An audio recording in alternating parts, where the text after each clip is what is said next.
A kí yín káàbọ̀ sí ọ̀rọ̀ àti àdúrà Másọkúnmọ́ tí ẹ̀ ń gbọ́ láti orí òkè Másọkúnmọ́ Ògìjò. Brother B.A. Ọlọ́runtọ́lá ti ṣetán láti kọ́ wa ní ọ̀rọ̀ náà. Ẹ kú etígbọ̀. Welcome to Másọkúnmọ́ Word and Prayer Message. Reaching you from Másọkúnmọ́ Prayer Mountain Ògìjò. Brother B.A. Ọlọ́runtọ́lá is ready to teach us the word. Happy listening. Táàyè bá wà ẹ ṣe àmì ọ̀rọ̀ ni Mósè gbọ́ létí kun tó fi mọ ohun tó kàn láti ṣe tí ọ̀nà wọn fi là yes or no. Ìwé Exodus chapter 14 verse 16. Mo kéde ẹ̀ ohun tó kàn láti ṣe kí ogun àti ìṣòro rẹ ó lè ṣẹ kí òrùn mẹ́sẹ̀gì yìí tó wọ̀. He that sent me Ọlọ́run máa sọ fún wa ṣe ẹ níyèsí lórúkọ Jésù. Àmín. Mo kà láti ní ìwé ìròyìn ti Jésù tàtàwọ̀ lókùkọ orí ìkẹtàlá ẹsẹ̀ ọgbọ̀n rẹ̀. Sì wò àwọn ẹni ẹ̀yìn ń bẹ tí yóò di ẹni wájú àwọn ẹni wájú ń bẹ tí yóò di ẹni ẹ̀yìn. I'm reading from the Gospel of Jesus Christ according to St. Luke chapter 13 verse 30 that says, and behold, there are last that shall become first, and there are first that shall become last. Ẹsẹ̀ Bíbélì tí a kà yìí ó ní a ti ti ọwọ́ Lúùkù sọdímọ̀ pé àwọn kan wà níwájú tí wọ́n padà di ẹni ẹ̀yìn. Àwọn kan dẹ̀rẹ̀ ẹni ẹ̀yìn ni wọ́n tí wọ́n padà díwájú ó jíṣẹ́ Kristi Jésù ni o torí pé ìsọtẹ́lẹ̀ Jésù rẹ̀. Now, it is from this verse that even Luke is the one that is talking here and is delivering the message of Jesus Christ that it is very possible that those people that are called themselves first, that become last, and those people that are last can become first, and that's the message of Christ. Ẹsẹ̀ Bíbélì yìí ni àkòrí ọ̀rọ̀ Ọlọ́run àti àdúrà tí jẹ́ pé a fi rán mi ní sáà yìí ní kíláàsì Másọkúnmọ́ yìí ló sọ dímọ̀ pé bẹ́ẹ̀ni iwájú bá ń di ẹni ẹ̀yìn when first is becoming the last ẹni iwájú rẹ̀ o kìí ṣe kó ti di ó ń di ẹni ẹ̀yìn ẹ fura ní àwọn kẹ̀kẹ́ àti kẹ̀kẹ́ wà tí a ti kọ́ mi látọwọ́ ẹni tí a kọ́ ti kọ́ ni he that sent me Ọlọ́run Másọkúnmọ́ máa deliver message. Now, to God be the glory, is from this verse that the Lord has inspired me again for those people that are interested in this Másọkúnmọ́ class that the next message I'm going to listen to now is that the first is now becoming, that will soon become the last. And how God has told me, I will deliver it. Case study wa ní sáà yìí tó jẹ́ series 1 yìí, ó ní àwọn Israeli, the Israelite. A ó tẹ̀ra wọn kọ́ ẹ̀kọ́ láti ní ìwé Exodus orí ìkejìléníọgbọ̀n ẹsẹ̀ ìkíní sí ẹsẹ̀ ìkẹrìnlá rẹ̀. Exodus chapter 32 verse 1 to 14. Now, our case study here is the Israelite. And we are going to learn from it from the book of Exodus chapter 32 from verse 1 to 14. Ẹsẹ̀ Bíbélì yìí English àbí sọ pé when God speak it is done.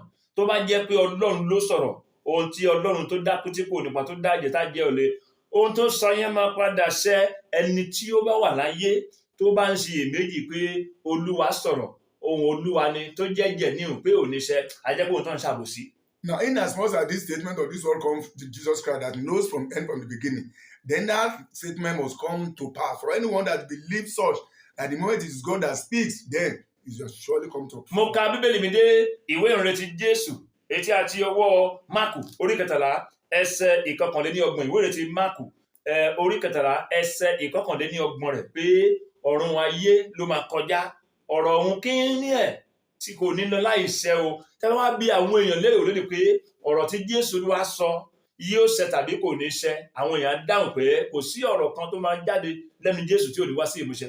Now, one thing is sure, and that one is St. Mark's Gospel, chapter 13, verse 31. He made us to realize that even heaven and earth may pass, but the word that come out from the Lord Jesus Christ will come to fulfillment. And that is why if you ask anybody now, they will always know and be able to attest to it that if that word comes from Jesus Christ, it will surely come to reality. Tó bá wá rí bẹ́ẹ̀ ohun tí Jésù wá sọ nínú ẹsẹ̀ ọgbọ̀n orí kẹtàlá ìwé ìrètí Jésù tàtọwọ́ lóòkọ yìí pé ọ̀pọ̀ ẹni wájú ń bẹ tí ó dẹni kẹ́yìn a jẹ́ pé bẹ́ẹ̀ ló ṣe rí. Àwa rán mi ẹni wájú tó ti ń di ẹni ẹ̀yìn kí àwọn lè bọ̀ sípò lẹ́yìn tán máa ríra wọn tán bá jẹ́ pé wọ́n fẹ́ ní o tán gbé ìgbésẹ̀ fún àtúnṣe ẹni ẹ̀yìn kì í ṣe pé ẹ̀yìn náà ṣépè àbí gégùn ẹ̀ àbí sọ̀rọ̀ òdì fún àwọn pé ẹgbẹ́ sẹ́yìn àwọn náà láti ṣípá kí wọ́n kò lẹ́yìn kí wọ́n dẹni wájú iwájú àyè wà ó tó ń gbogbo ènìyàn láì ṣe pé ẹni wájú pápára di ẹni ẹ̀yìn àmọ́ adíláwí tá à ń bá fà tó ń bá wá fà yìí ó fẹ́ kí ẹni wájú ó di ẹni ẹ̀yìn ṣùgbọ́n Ọlọ́run ò ní gbà bí àwa pẹ̀lú gan ò ṣe nígbà kápadà wá di ẹni ẹ̀yìn. Now, know this for sure, and that's why if all agree that that statement is true, then we should know that what are the things that cannot but happen that make the people that are in the first to now becoming the last, or those people that are in the last, they didn't want to be there, they also want to aspire, And in order to become what, because even that force is enough for every one of us. So it depends on what we need to do so that we are able to be there. Mẹ́sẹ̀gì tuntun rèé, ọ̀rọ̀ àti àdúrà má sọ fún mílíọ̀nù tuntun ni o. When force is becoming the land, bí ẹni wájú bá ń di ẹni ẹ̀yìn. Kí gbogbo ẹni tó wà ní kíláàsì yìí kí a lè ṣe àgbéyẹ̀wò ara wa lórí àwọn nǹkankan tí a ó fi rán mi látọ̀dọ̀ ẹni tó yẹ pé àwòkọ́ tí ń kọ́ ni. English àmì náà pé self-evaluation put you on track. Kí àwa tí ó wà níwájú ká lè mọ̀ pé ibẹ̀ lẹ́wà ká sì lè dúró ń bẹ̀ ká má fàyè lẹ̀ fún tó wọn padà aṣọ adé ní ẹ̀yìn. And that is what will lead us to this situation now. So that all of us that are in this class will be able to give us our self-evaluation. We are going to evaluate ourselves so that when we continue to enumerate all those things, we know to examine ourselves whether we are in the force. So if we are there, what we need to do in order to remain there. And if you are not there, then what we need to be done so that we can be there. Ẹ jẹ́ ti ara wọn case study yìí, the Israelite, Exodus 32, verse 1 to 14, ká ti ara wọn kẹ́kọ̀ọ́. Verse 1, ìwé ìjáde lọ yìí, Exodus orí kejìlélọ́gbọ̀n, ẹsẹ̀ ìkíní, bí ẹni wájú bá ti ń di ẹni ẹ̀yìn, Jésù Olúwa wa máa ń pẹ́ lójúrú àwọn ènìyàn bẹ́ẹ̀ ni. Ẹ lè rọ́kùnrin àbí obìnrin tó jẹ́ pé ó gba Jésù, ó jẹ́wọ́ ẹ̀ lólúwa olùgbàlà, ó ń tẹ̀wájú, tẹ́ bá ti gbọ́ lẹ́nu ẹ̀, tẹ́ ẹ rí tó sọ pé Jésù ìgan ti pẹ́, ó ti pẹ́ kó ìpadà díẹ̀ lẹ́ẹ̀kejì nìyẹn o, tó ti pẹ́ lójú ẹ̀, ó ń tàn goyín gan lókù, àmọ́ pẹ̀lú ọ̀rọ̀ àti àdúrà wọn sọ fún yìí, Ọlọ́run ní jẹ́ kí gan ṣẹlẹ̀, á bọ̀ sípò. Now, know this for sure. Just according to that, our case study there, and that is the book of Exodus chapter 32 there. It was stated there. So anybody that has been in the front before, or that has been in the first, and is now trying to that, is a situation whereby Jesus Christ's second coming is too late for their own side. And that's why you see that this Jesus Christ is too late. His second coming is coming. We have not seen such fellow or such people. They are maybe they are the first before, but they have been going. Bí Jésù Olúwa wa ṣe pẹ́ lójú àwọn tó jẹ́ pé ní wájú tó ń dẹni ẹ̀yìn yìí, bẹ́ẹ̀ náà ni àwọn case study yìí ibi tá ti kọ́ mi náà rèé. Àwọn ọmọ Ísírẹ́lì Mount Sinai ni wọ́n wà. Ọlọ́run ní kí Mósè máa bọ̀ kó mú wàhálà méjì wá. Kì í ṣe wàhálà rárá o, wàhálà òfin tó máa ṣe àkóso ìrìn àjò ayé wọn ìgbé ayé wọn tí wọ́n fi wo wọn Ọlọ́run lẹ́yìn tó jáde kó ní Íjíbítì ni Ọlọ́run ní kí adarí wọn mú wàhálà méjì wá kí ó lè kọ́ kó lè fún wọn o.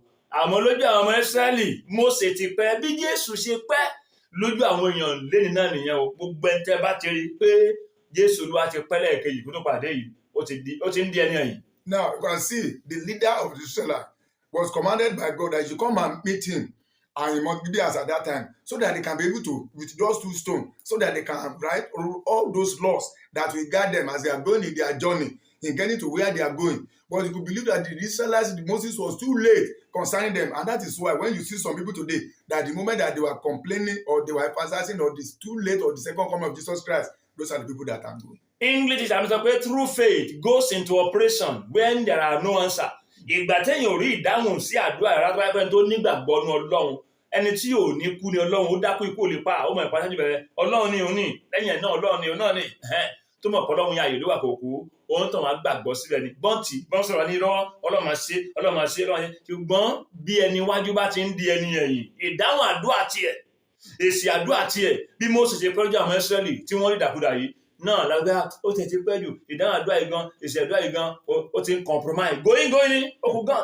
Now, another thing is this, just like our case study here, and you see some people that even their faith will be so weak, especially when they are not getting the expected answers or they are not getting the expected result. They believe that I've been praying about this thing and this thing God has not answered, it's too late in answering. You see those people as they have been forced there, they have been going, and that is what happened to the Israelites. They believe that Moses was too long, it's too late, and that is why it has turned them to things that. Ẹ̀yin tó ń gbọ́ ọ̀rọ̀ àti àdúrà má sọ fún mọ́ yìí, èyí tí a fi rán mi ní sáà yìí pé bẹ́ẹ̀ ni wájú bá ń di ẹni ẹ̀yìn tí ìrètí underline ìgbàgbọ́ ẹ nínú Ọlọ́run, ìfojúsùn ẹ tó wá di pé nǹkan ti ń ṣe lásìkò ìrètí ẹ ò múnádóko mọ́, ìgbàgbọ́ ẹ ò jẹ́ ìgbàgbọ́ àyè mọ́ nínú Jésù Ọlọ́run àti àwọn ìfojúsùn ẹ ó dà pé ògbó àánú dẹ̀rẹ̀ nílò ó ti ń compromise díẹ̀ kò sí nǹkan méjì o, aràn mi sí ẹ kó o lè ríra ẹni o, self evaluation put you on track. Ẹni wájú ló ti ń dẹ ẹni ẹ̀yìn bí Mósè ṣe pẹ́ lójú àwọn Ísírẹ́lì tí wọ́n ṣe tí ìyẹn kan ṣe ní Jésù pẹ́ lójú àwọn èèyàn mìíràn ló tẹ́ pé wọ́n dìdàkudà báyìí.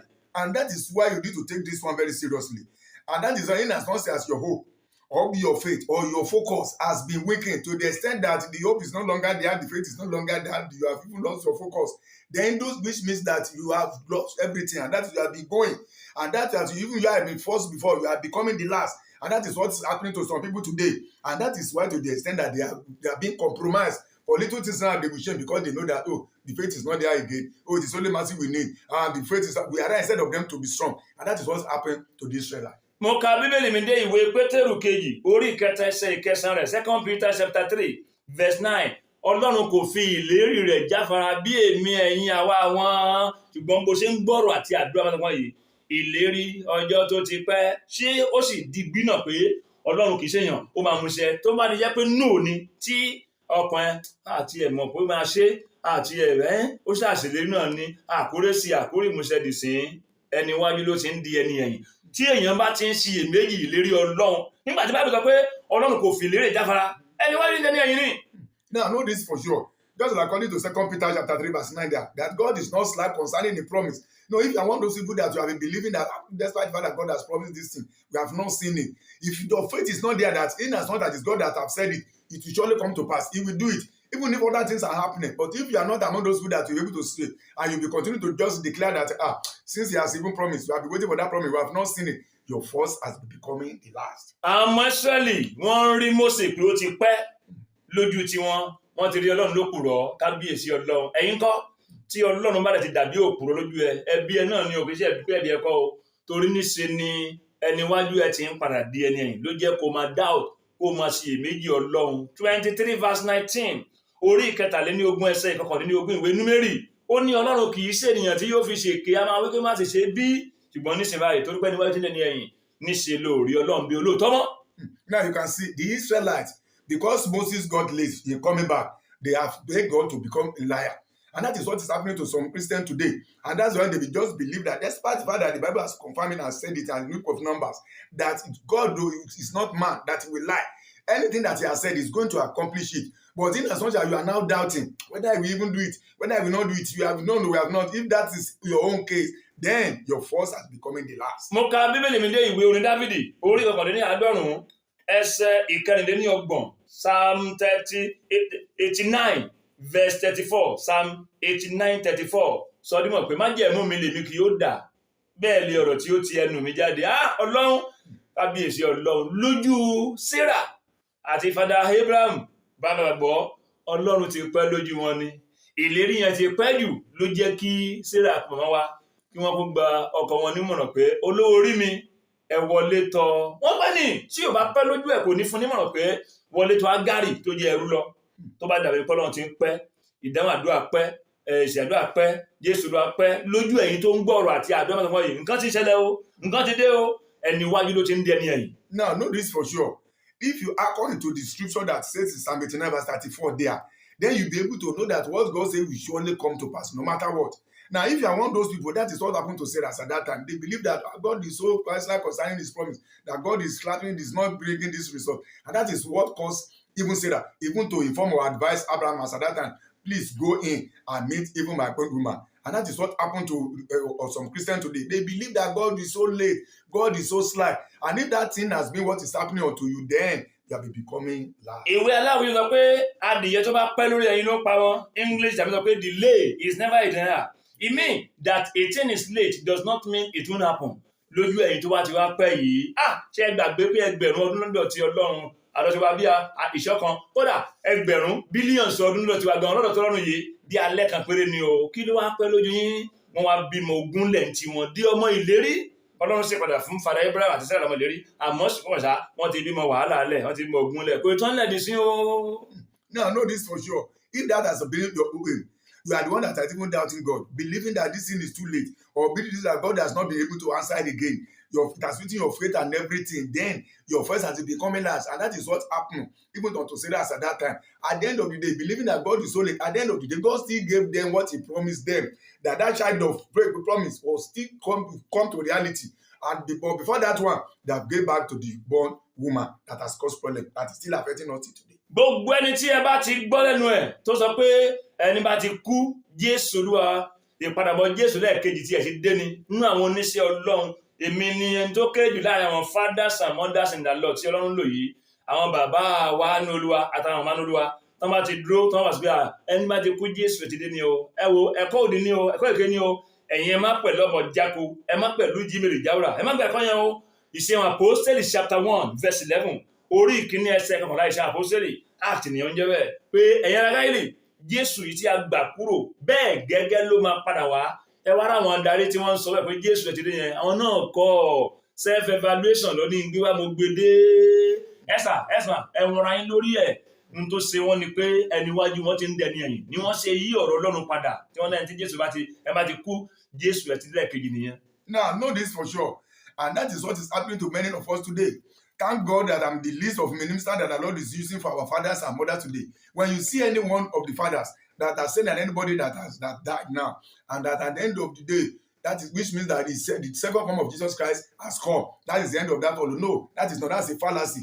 That is a wrong doctrine. That's not what the Bible makes us to understand. The book of Acts of the Apostles, chapter 1, verse 11. There, that you people of Galilee, that as you see Jesus Christ being taken off from you, so also you will see him when he will be coming back. So when you see fathers or mother saying that Jesus Christ has come, it's a wrong doctrine. Ìwé Ẹ́xọ́dù orí kejìlélọ́gbọ̀n láti wà ẹsẹ̀ ìkíní next class la máa lọ sí ẹsẹ̀ ìkejì. Àwọn mo ní ìmọ̀ràn fún ẹ̀yin tó ń gbọ́ ọ̀rọ̀ àti àdúrà wọn sọ fún yìí when first is becoming the last tẹ́ ẹ̀ fẹ́ di ẹni ẹ̀yìn bí èmi náà ṣe fẹ́ di ẹni ẹ̀yìn tí mo fẹ́ dúró níwájú mẹ́ torí pé ẹni wájú tó padà di ẹni ẹ̀yìn ó léwu nǹkan ní ṣe olúwa ẹ̀. Kí ni ìmọ̀ràn náà? Number one. Now, I have an advice for you. Many people that are listening to this message, especially you that we are seeing in verse 1, I'm going to continue. But there was a cogent advice I want to give to those people, especially some of them that are in number one, that we don't come to becoming last now. What are the advice? Number one. Ìwé Hébérù chapter 10 verse 35 to 38. Ẹ má máa gbé ìgboyà yín nínú Jésù nínú ọ̀rọ̀ rẹ̀. Ẹ má máa gbé sọnù. Tẹ́ bá ti di pé ẹ gbé ìgboyà yín nínú Jésù àti ọ̀rọ̀ ẹ̀ sọnù. A jẹ́ pé níwájú ti ń dẹni ẹ̀yìn. Now, no difference. That's actually number one. According to the book of Hebrews chapter 10, verse 5 to 38 there, that you should not lose your faith in that Jesus Christ. If you not lose your boldness in that Jesus Christ, in his power, in his word, then your force has becoming that of last. Kò sí ìdí méjì tí mo ṣe gbà yín nímọ̀ràn pé ẹ má gbé ìgboyà yín nínú Jésù online nínú ọ̀rọ̀ ẹ̀ nínú ohun tó pọ̀ tó jẹ́ pé ó ní ṣe pẹ̀lú ti Ọlọ́run sọnù ni pé inú ẹ̀ ní èrè wà téèyàn bá ti wá gbé sọnù èèyàn mísì rẹ̀ yẹn nìyẹn. Now, why did I say so? It's because that I didn't want you to lose your goodness in his power, in his word, in all the things that he needed to do. Because if you lose that, if you leave that your boldness, then you have even lost that thing and you are becoming last. Number 2, pẹ̀lú sùúrù ẹ tẹ̀síwájú lójú ọ̀nà náà kí ìlérí lè ṣẹ. Ẹni tó ṣèlérí kì í ṣe ènìyàn kì í ṣèké. A máa wí kí ó má ti ṣe é bí ó máa ṣe ní tó sọ yẹn. Just like with patience, patiently wait and continue to expect what he has said, because he that has even promised is faithful and he will surely accomplish that which he has said. Ìgbà díẹ̀ ló kù ẹni náà tí ń bọ̀ tó ṣe ìlérí ó fẹ́ dé tán o ẹni wájú ò gbọdọ̀ di ẹni ẹ̀yìn láṣẹ rán mi sí yín o láti múra yín bọ̀ sípò lábẹ́ oore ọ̀fẹ́ àti ohun tí ẹ gbọ́ tó jẹ́ pé ọ̀rọ̀ tó rán sí yín. Now it's just a little time. Even before the he that he said is coming, will soon come. And that is why you just need to be so that you're able to wait. So that at that time your force will not be coming out of last. Inú àwọn Ọlọ́run tó rán mi níṣẹ́ pẹ̀lú ọ̀rọ̀ àti àdúrà wọn léyìí sí yìí inú ẹ̀ ò dùn sí ẹni wájú tó bá padà di ẹni ẹ̀yìn ló fi rán mi tó jẹ́ pé ó níṣẹ́ tó kàn sáàyè rẹ̀. Eléyìí ń ṣe mẹ́sẹ̀ tó dùn bẹ́ẹ̀ ni wájú bá ń dẹni ẹ̀yìn pé àti wọ́gbọ́n tí mo rán àti àwọn ènìyàn ẹ nílò revival ìsọjí ó ti dé báyìí ká máa yẹra lókù. Now know this for sure. And that is why, because even if you are the first, that God is not interested or will not be happy with us if you have not becoming that. And that is why he has sent me for this message. And I even telling God, this at least, this one will not be palatable, but he said, even so that you'll be able to be real, so that you can awaken yourself into prevent and serious even. A máa gbọ́ ìkéde ń bẹ̀, verse 2 la máa tẹ̀síwájú ní ọ̀sùn bọ̀, àmọ́ ẹ jẹ́ á gbọ́ ìkéde ká ló tẹ̀síwájú. By the grace of God, we are going to listen to this message now. Next week, we are going to start from verse 2 again. FATC ìkéde yìí Masokumo Word and Prayer Conference 2025 tí National Headquarters wọn wà ní 10B Masokumo Street Mainland Phase 2 Ògìjò Ogun State fi tayọ̀tayọ̀ pé gbogbo àwọn ọ̀dọ́ youth àti gbogbo ẹni tí ó nífẹ̀ẹ́ sí ọ̀rọ̀ Ọlọ́run tó ń retí ìmúṣẹ àlàyé pẹ̀lú gbogbo ẹni tí kò tí sọ ìrètí nù síbi ìpàdé àpérò gbogbogbò ọ̀rọ̀ Ọlọ́run ọlọ́dọọdún annual national conference níbi tí ìdánilẹ́kọ̀ọ́ ìbéèrè àti àdúrà ọlọ́jọ́ kan ti máa wáyé ní ọjọ́ kìíní oṣù kẹwàá ọdún 2025 nínú ọgbà ìgbàlejò tó ń ti gbọ̀ngàn ayẹyẹ Tùngbá FM tó wà ní Tùngbá close ọ̀nàfọ́kọ́ estate ìtàlùwò Ìkòròdú bẹ̀rẹ̀ ní aago 9 òwúrọ̀. Ọ̀fẹ́ ni ìforúkọsílẹ̀, registration is free. Ẹni ọdún 17 17 years old ni Joseph nígbà tí Ọlọ́run fi ọlá ògo ẹ̀ hàn tó ṣẹ lẹ́ni 30 ọdún 30 years. Ẹ̀yin tí ẹ fẹ́ mọ ẹ̀bùn tí ẹ ní láyé, nǹkan mẹ́jọ wà tó gbọ́dọ̀ mọ̀ gẹ́gẹ́ bí ẹni tí ó lẹ́bùn kí ẹ̀bùn tí o ní lè wáyé fún ìwọ náà níbi gíga. Bákan náà ni nǹkan mẹ́wàá kan wà tó gbọ́dọ̀ gbáradì fún gẹ́gẹ́ bí alálàá àtẹni tó lẹ́bùn. Gbìyànjú láti wà níbi àpéjọ ìdánilẹ́kọ̀ọ́ ọ̀rọ̀ Ọlọ́run yìí tí ó wáyé ní ọjọ́ kìíní oṣù kẹwàá ọdún yìí. For seat reservation tàbí ìwádìí, nọ́mbà yìí ní kẹ́ WhatsApp 08056055062 08056055062. WhatsApp only. Ọ̀rọ̀ Ọlọ́run ìyè ní títí ayé. Jésù Ọlọ́run má sọkún mọ́, ààyè ló wà. Padà o, àṣàkó padà wálé. Padà o, àṣàkó padà wálé. Padà o, àṣàkó padà wálé. Kọjú lọ. Padà o, àṣàkó padà wálé. Táyé mẹ́wàá jẹ́ pariwo orúkọ Jésù pẹ̀lú Let's wa. call the name of Jesus Christ. Èmi ẹni wájú ni èmi o. I am number Mo fọ̀ one. láti padà di ẹni I ẹ̀yìn. dead and I was Orí going to náà go orí the wá. last. Dá mi padà sínú ìfẹ́ rẹ. Oh, take me back into your Ìfẹ́ ìṣáájú ìfẹ́ àwọn tí mo ti sílẹ̀. Your Dá mi blessed padà Lord, sílẹ̀. perfect Lord. Kẹ́ni wájú Set ìṣẹ́ me máa bá back, mi set padà me di ẹni perfect ẹ̀yìn. Lord, so that my voice will not become the last. Mo máa bọ̀ sípò. Lọ́jọ́ ọ̀nà ìbáni tí mo ti ń bọ̀ wá. Ó léwo bí ẹni wájú máa lẹ́nu ẹ̀yìn. Ó léwo dá mi padà sínú ìfẹ́ ìṣáájú. Lọ́jọ́ ọ̀nà ìbáni tí mo ti ń bọ̀.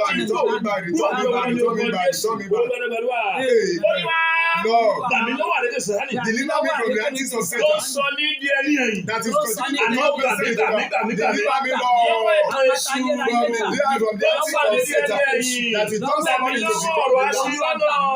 Deliver me from Ọ̀rọ̀ the èṣù lẹ́nu àwọn ènìyàn. Téèyàn máa fèsì sí. Á dẹ̀ sọ ẹni wájú When you ẹ̀yìn. listen to Dàbí it, lọ́wọ́ ìgbàgbé it's going to turn you from friend to lọ́wọ́ love. ẹ̀kan èṣù. Lord, Lọ́wọ́ àrékérekè. Lọ́wọ́ ọ̀rọ̀ èṣù lẹ́nu àwọn ènìyàn. Dàbí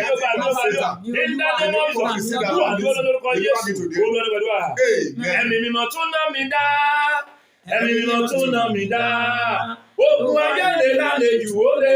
Ẹ̀mí mímọ́ tún ná mi, ẹ̀mí mímọ́ tún ná mi, ẹ̀mí mímọ́ tún ná mi, ẹ̀mí mímọ́ tún ná mi, ẹ̀mí mímọ́ tún ná mi, ẹ̀mí mímọ́ tún ná mi, ẹ̀mí mímọ́ tún ná mi. Ẹ ìlọ́wọ́ ajá pariwo orúkọ let's Jésù call the pẹ̀lú. name of Jesus Christ. Olúwa Lord. tún iná ìgbàgbọ́ àti ìfẹ́ Oh, ìṣẹ́jú rekindle the light, rekindle the fire of faith in my life. Kẹ́mi wájú omi má máa So ṣe that ṣe the one in the first will not iná become the last. ìgbàgbọ́, Even the fire of faith, ó yá even the fire of faith, the fire of faith, Lord, so that my voice will not become the last. ìgbàgbọ́ rẹ nínú mi. Oh, so that Ó the ti Lord gbúdọ̀ will yìí. not Ẹ̀mí Jésù. that is Ó yá tún dá tún dá tún dá. Holy Spirit, Iná ìgbàgbọ́. rekindle the fire of your Lord. Nínú mi yé. Rekindle the fire of faith. Tó dá Olúwa. Tó dá Olúwa. Tó dá Olúwa. Iná ọ̀rọ̀ rẹ. Even rekindle the fire Ó of yè faith. kóró nínú mi. Of your word. Yé. Ó ti ń di bàìbàì. Ó ti ń di àbùdá. Ó yá tún dá tún dá tún dá tún dá. Kí iná bá di ẹni ẹ̀yìn. Kí ìfẹ́ rẹ ṣe ìrọ̀mí náà Olúwa. Sí ojú ayé mi. Fún iná rẹ dá. Fún iná ìfẹ́ rẹ dá. Fún iná ìfẹ́ rẹ dá. Ìfẹ́ rẹ ṣiṣẹ́. Fọ́lọ̀ lọ́rùn. Tún dá báyìí. In the name of Jesus. Easy and be possible for me. In the name of Jesus. Amen. Aṣẹ́gun àti àjògùn ní ajẹ́ nípa ẹjẹ́ Kristi àní ìṣẹ́gun. Olúwa bẹ́ fún wa kì yóò ṣubú. Kò sóhun tó lè borí. Báyìí wọ́n máa já pariwo Jésù Let's pẹ̀lú go wa. in the name of Jesus Christ to pray. Mo kọ̀ I láti declare compromise. in order to Mo compromise. kọ̀ I láti gbọ̀jẹ̀gẹ́. I refuse to Orí ọ̀fẹ́ compromise. dà. Orí ọ̀fẹ́ dà. Orí ọ̀fẹ́ dà. Abundant grace. Abundant grace. Abundant grace. Olúwa ló. Jẹ́ kí orí ọ̀fẹ́ tó Let wà. abundant Orí grace ọ̀fẹ́ be àjọ sufficient mi. for me. Kí n má bàa compromise. Let your grace Kí n be má bàa gbọ̀jẹ̀gẹ́. sufficient for me. Iná will not compromise. I will not compromise. So that the fire of faith, will not be quenched. Abundant grace. Let it be done. Mo ti gba ipò ẹni wájú mi padà. I have reclaimed my position. I am fully restored. I have been Mo restored ti gba ipò ẹni wájú mi to my padà. fall. Èmi ò sẹ́ni ẹ̀yìn. I am not Mo ti chosen of the gba last. ipò ẹni wájú mi I padà. am now Láti the òní number lọ. one from today. Ìdánilẹ́mọ̀sọ̀. I am Àbí not yóò sí mi kò. I will not be Ẹ̀tọ́ moved. èṣù onímú kò. I will not be moved. Ìfẹ́ ayé wọn yóò By ní the kò. disease of Ọ̀rọ̀ Satan. ènìyàn ní kò. Even the words of Àwọn God ayé will wọn not ní be kò. taken. All the things of this world will not be Mo able ti to gba take ipò me padà. away. I have Ìdánilẹ́mọ̀sọ̀. reclaimed my Wọ́n post àdúrà lórúkọ in Jésù. the name of Jesus. Wọ́n ní ọ̀fẹ́ Ọlọ́run. The grace of God Láti òní lọ. from today Ó máa tó fún mi. it shall be enough for Láti me dipò mímú. to repay my soul in order to Dipò uphold me, mímú. to Kí n má uphold máa myself, compromise. so that I will not compromise, so that I Mo will jẹ́ not ọmọ sọ compromise. bẹ́ẹ̀. To What them, you say don't say. I Orí confess ọ̀fẹ́ it, lọ́wọ́ tó fún mi. and I claim Orí it. ọ̀fẹ́ yà tó fún mi. Abundant grace of Láàárọ̀ God will be lọ́sàn-án enough for me. lẹ́lẹ́ lóru nílé It will be enough lára. for me. Orí ọ̀fẹ́ yà In tó the fún mi. morning, down to In the name of Jesus. In Who has the done name it of for Jesus? Jesus. Olólùwà. Amen. Finally, gbogbo ọjọ́ Every day, àti ìgbà tí a là sílẹ̀ fún and mi. everything that has been allowed for me, Orí ọ̀fẹ́ rẹ̀. Lord, your grace, Jẹ́ kó mú mi dúró títí. to be able to Àmúdọ̀tún mi á fi dé. until my miracle will come. Jẹ́ kí orí ọ̀fẹ́ rẹ̀ mú mi dúró. Abundant Gbogbo ọjọ́ grace. àti ìgbà tí a là All sílẹ̀ the fún time mi. that I be appointed Ọlọ́run to fi me. yè. Ọlọ́run jẹ́ kó orí ọ̀fẹ́ rẹ̀ mú mi dúró. Let your abundant grace be enough to me, so that I will not be faster than you and be able to wait until the accomplishment of your program, of your promise, of your covenant. In the name of Jesus. Má jẹ́ kó lọ lára mi, má jẹ́ kó lọ lára mi o. Ohun tí mo ṣe, ohun tí mo ṣe tí mo fi wọ̀ ọ́ lọ́rùn. Má jẹ́ kó lọ lára mi o. Ẹ̀bẹ̀ mo bẹ̀. Ogun ẹ̀mí dárí fún Bálámù o. Bálámù gbé ta fẹ́ranko. Ogun ẹ̀mí dárí fún Júdásì o. Júdásì fèsì ẹ̀kọ́ okùn so. Ogun ẹ̀mí dárí fún Géhásì o. Géhásì fèfẹ̀ tẹ́ mọ́ra. Ohun tí mo ṣe, ohun tí mo ṣe tí mo fi wọ̀ ọ́ lọ́rùn. Má jẹ́ kó lọ lára mi o. Ẹ̀bẹ̀ mo bẹ̀. Kámẹ́rà wà ní Bólú àti fẹ́. Amen. Ọlọ́run tó lámọ̀ mi. Pastor Dr. Mrs. Margaret Olúwarẹ̀mílẹ́kùnrin wife mi ò ní wá yẹn ti yẹ̀ ní wá mi ti báyìí. B.A. Ọlọ́run tó lá ní orúkọ tèmi tí ayé mọ̀ sí Mọ́sọ̀kúnmọ́. Ẹ kú orí náà fún series 2. Jésù Ọlọ́run Mọ́sọ̀kúnmọ́ ààyè ló wà. My name is Agbola, God of Masokumo. You are alive forever.